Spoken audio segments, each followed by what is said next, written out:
Yeah, that'll give you a bit more brake horsepower. 5 to 10 miles per gallon efficiency on that. 5 if you've got the whole in, 10 if you haven't.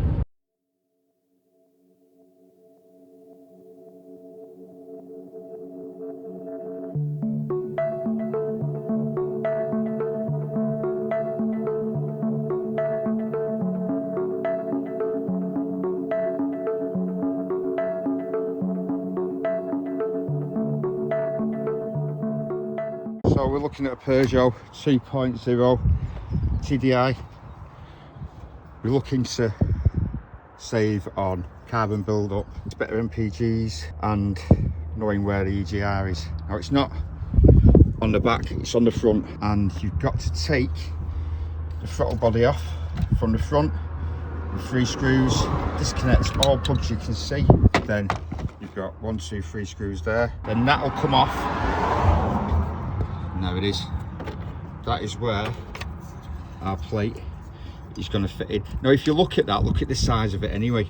I've seen them a lot bigger than that, so Peugeot look like they're not really bothered about the environment anyway. There will be a gasket in between there.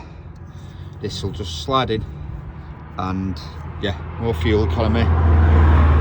While we're down here, you see the back of the AC there. I think this is the one without the aircon. It's just been replaced with just a wheel. You see the arm there, that's where the aircon would go. So yeah, it might be a good idea to change the oil as well if you were doing this, which I haven't got. Tell you what, I'll do a video of it putting it back together, so then you know to do it in reverse. Take the stuff out. So we'll put the blanking plate, well, partial blanking plate in first, so we don't have to totally unfasten it. We just got to give it enough so that plate can fit in. Just 2. What size is it? 5mm hex.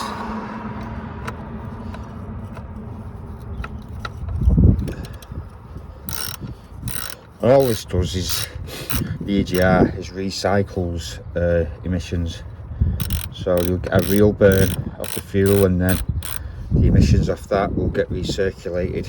But it's very, very dirty and sooty. It clogs all your engine up, and by blanking it off totally, just say we blanked it off totally, the engine only then runs off pure fuel. Now I always thought that you'll be using more fuel, but you don't, because you don't have to accelerate as hard. And you're getting more of good fuel instead of a bit of both.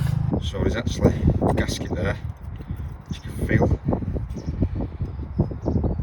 Now have I got out enough? Definitely got it there.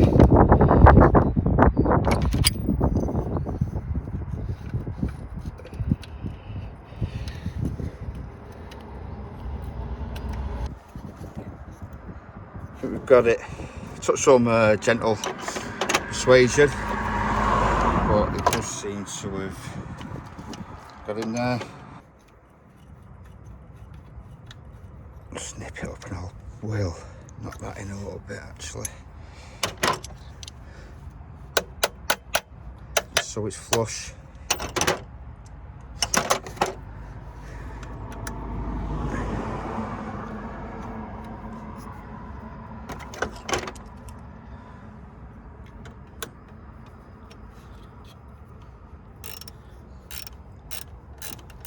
About 10 Newton meters.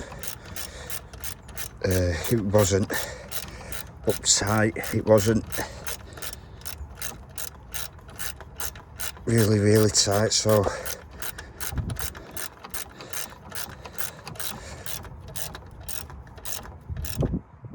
I should do it.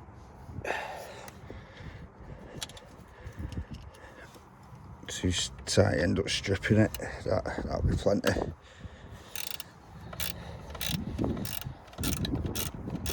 So I have an aluminium pipe on the other side, very soft, as soft as that plate that's gone in.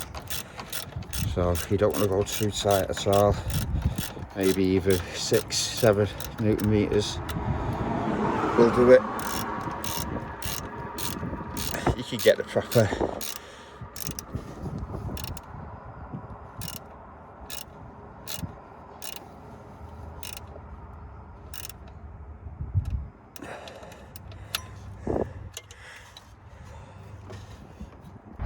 there we go, can't even tell with everything that's round there. Yeah, you'd have to strip it apart to see that plate.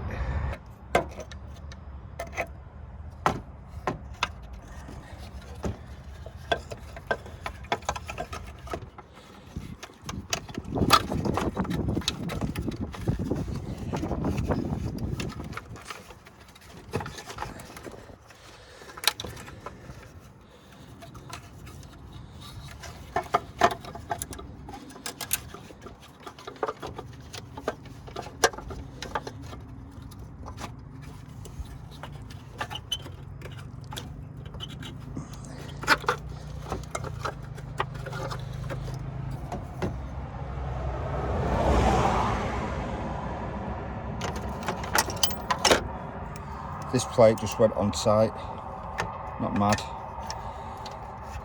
It's steel, threaded rod into aluminium, so I'm not going to strip that. I wouldn't have thought.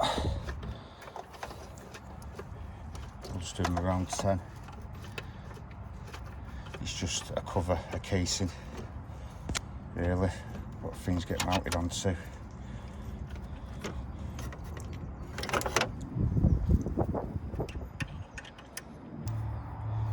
That these two 30mm. I'll get this in first with fingers. Just hit my shoulder.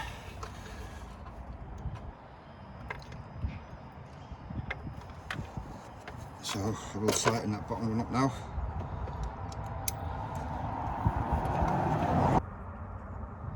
It's actually 10mm. On the right hand side here.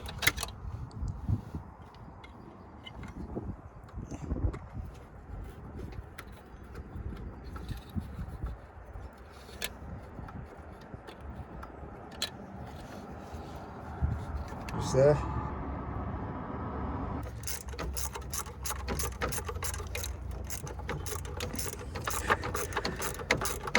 And again, quite tight. It is a steel rod.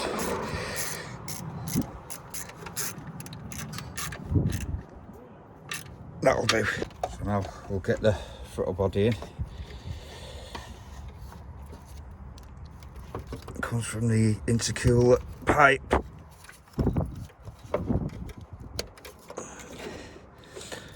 Get that position. Got 3 prongs there, but up to that, these just guide it on the outside.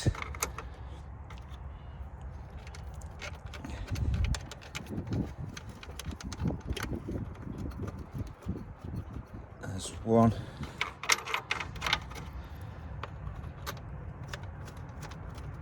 There's 2.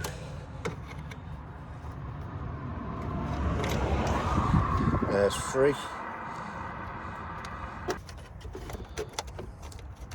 So to slide this bottom mount out, the one that we've just put in from everything else, you have to disconnect the sensor just so you can bend that round, prise it out, you can go back in.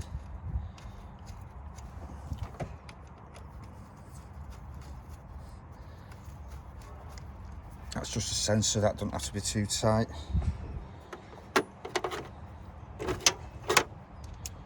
Just holding it in place. These on the top, a little bit tighter, not too tight. So on this plastic.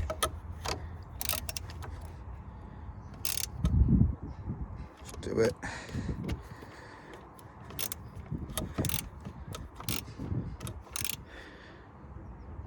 Like I say, you can get the exact foot pounds or newton meters of these connections. Just Google it.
No engine management light. I don't know if I had a total blank. You've got to get it remapped then, you see. So if it helped you out and you enjoyed the content, just stick us a thumbs up. It goes a long way in this mysterious world of YouTube.